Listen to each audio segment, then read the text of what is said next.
Olá, eu sou o professor Alberson, sou coordenador de pesquisa da Pró-Reitoria de Pesquisa e Pós-Graduação da Unilab e este é mais um Insight Podcast.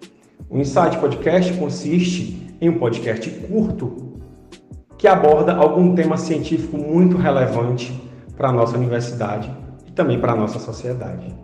E hoje nós temos um tema muito importante que vem efervescendo o mundo afora em termos de pesquisa, que é o docking molecular.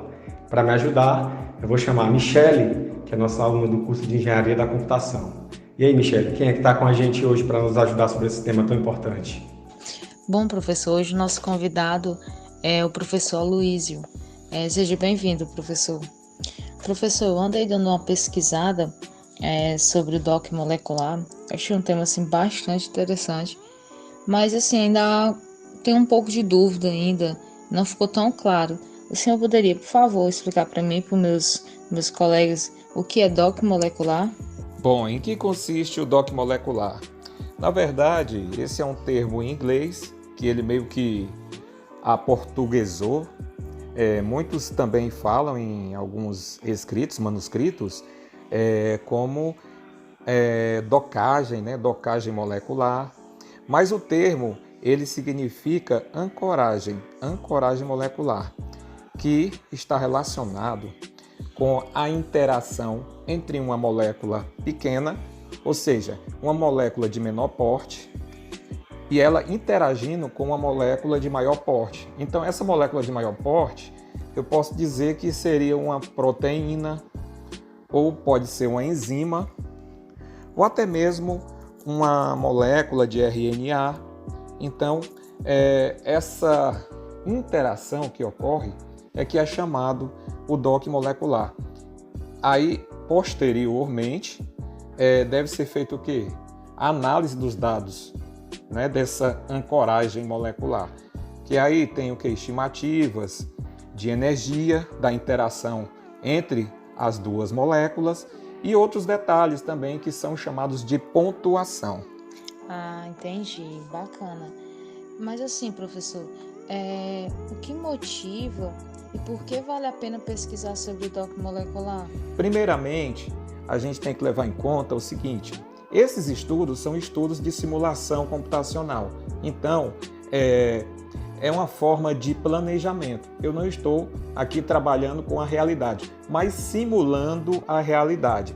Então, quando eu estou fazendo um docking, estou fazendo a docagem, eu vou estimar um aproximado, né, de energia livre que acontece na interação entre uma molécula de pequeno porte, e uma molécula maior, que aqui eu posso exemplificar como sendo uma proteína, e a partir daí eu vou ter algumas pontuações que me vão estimar alguns outros dados de desvio quadrado médio, que esse é um desvio que é interessante a ser analisado, porque está relacionado com a interação entre o receptor e ligante. E tem uma média, tem um corte, vamos dizer assim, que limita. Então, se baseando nesse corte, você vai ter uma interação favorável. E as demais pontuações, elas podem ser baseadas a nível de energia de um padrão positivo. Por exemplo, eu posso dizer que um determinado vírus ele pode ser inibido através de uma proteína, por exemplo. Então, se eu inibir aquela proteína, então o vírus pode parar de replicar. Nesse caso, eu posso fazer um estudo preliminar de docking molecular com algumas moléculas, alguns ligantes conhecidos, e esses ligantes eles vão me dar algumas pontuações que podem se aproximar de uma molécula de um antiviral já conhecido, por exemplo. Então isso ajuda, de certa forma, a eu ter resultados favoráveis ou resultados desfavoráveis quanto ao estudo do meu planejamento antes de eu realizar o experimento real, no caso. Eu percebi que a tecnologia e o poder computacional são um ponto muito importante para esse tema. Inclusive, foi até uma parte que me chamou bastante atenção, que eu queria entender melhor, é de como o poder computacional de supercomputadores podem ajudar a desenvolver o dock molecular. Se a gente for observar, a gente for fazer uma pesquisa, esse estudo de simulação da interação de estrutura e moléculas em relação a alvos biológicos, isso se data a partir dos anos 80, onde tinham duas linhas de trabalho. Uma era baseada na estrutura do ligante, que é a molécula pequena, e a outra linha ela se baseia na estrutura da molécula maior, que é a proteína enzima. Então, o DOC ele pode se encaixar nesse tipo de estrutura de estudo relacionado com as moléculas maiores. E dos anos 80 para cá, assim, o potencial computacional ele tem aumentado bastante. E isso proporcionalmente tem assim, evidenciado um aumento nas pesquisas relacionadas a esse tipo de simulação. Então, quanto maior o meu poder computacional, melhor, mais exato, mais preciso e inúmeras vezes e mais rápido eu vou poder fazer as minhas simulações.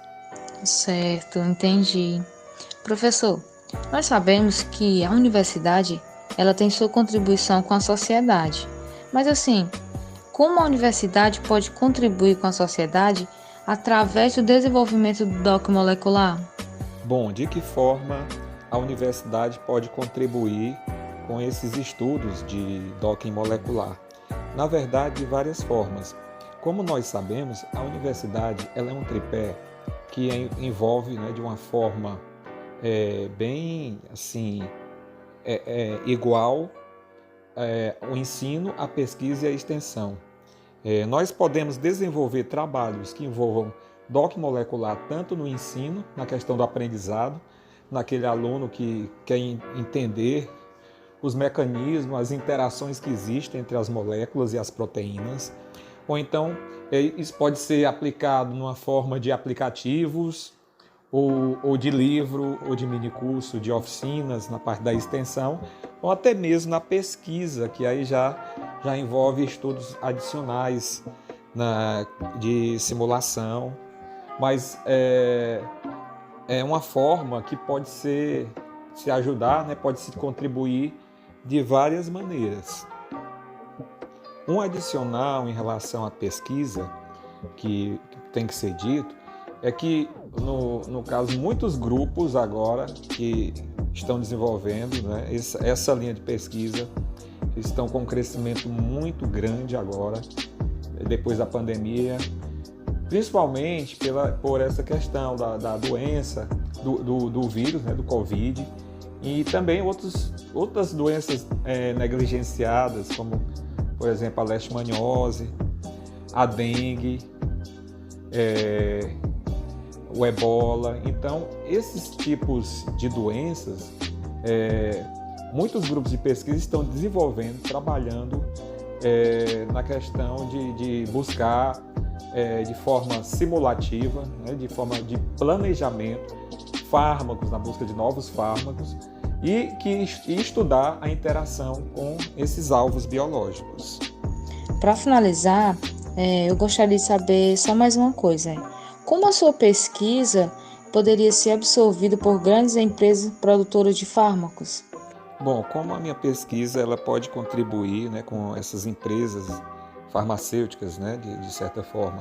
Bom, essas indústrias farmacêuticas, normalmente, elas trabalham também com essas simulações, né? Então, isso é muito importante, né, do século XX para o século XXI, o uso da tecnologia da informação. Então, hoje, as empresas elas buscam, através de estudos acadêmicos e estudos de empresas relacionados a esse tipo de simulação, na produção, né, de novos fármacos, e isso é de grande relevância. Dentro do nosso grupo de pesquisa, eu posso ilustrar aqui alguns trabalhos que a gente tem desenvolvido, né? Esse, em especial, parceria com o pessoal de Sergipe e da UFRB, lá da Bahia, né? O estudo de docking com antibióticos, anti-inflamatórios e drogas, né? E também complexos de európio, que é um tipo de terra rara, e ele se complexa, né? E a nossa sugestão é que ele possa ser usado como um biomarcador para a proteína do COVID, né? Para determinar a doença. Um outro estudo é o potencial do Remdesivir e os derivados frente à proteína principal também do SARS-CoV-2. Então é um outro estudo com a outra vertente que eu tenho desenvolvido com professores do Mastes, né, que é o mestrado aqui da Unilab. Um outro trabalho que tem um estudo assim de forma multidisciplinar foi a síntese, a atividade biológica e o estudo in silico de bioésteres derivados da bixina. Para quem não sabe, a bixina é um carotenoide que é isolado do urucum, um urucum muito conhecido pelos indígenas, né, que é utilizado também como corante, né, e ele também é um condimento, e nós estamos fazendo aqui um estudo biotecnológico com ele e também fazendo uma reação com uma enzima, uma lipase. Então, e isso foi tudo analisado também através de docking. Tem também um outro trabalho, foi uma síntese de um dímero da quinina. A quinina ela é um tipo de alcaloide e ele foi biocatalisado pela água de coco. Então a gente fez uma simulação também com essa molécula. Então, quer dizer, existem inúmeras aplicações que dentro do nosso grupo, né, que a gente tem desenvolvido e que a gente fica à disposição para poder, de certa forma, apresentar isso para algumas empresas, empresas farmacêuticas e também outras universidades que queiram realizar parceria conosco. É isso aí, pessoal. Queria agradecer ao professor Aloysio, a Michele, que nos ajudaram a entender um pouco mais desse tema tão importante que é o docking molecular. E este foi mais um Insight Podcast, um podcast curto de divulgação científica da Pró-Reitoria de Pesquisa e Pós-Graduação da Unilab. Se você gostou do nosso podcast, se inscreve no canal @propppg.unilab e divulga as nossas postagens, divulga os nossos vídeos, os nossos podcasts para seus amigos, colegas da Unilab, familiares, e vamos divulgar a ciência por onde nós pudermos passar. Vida longa à Unilab!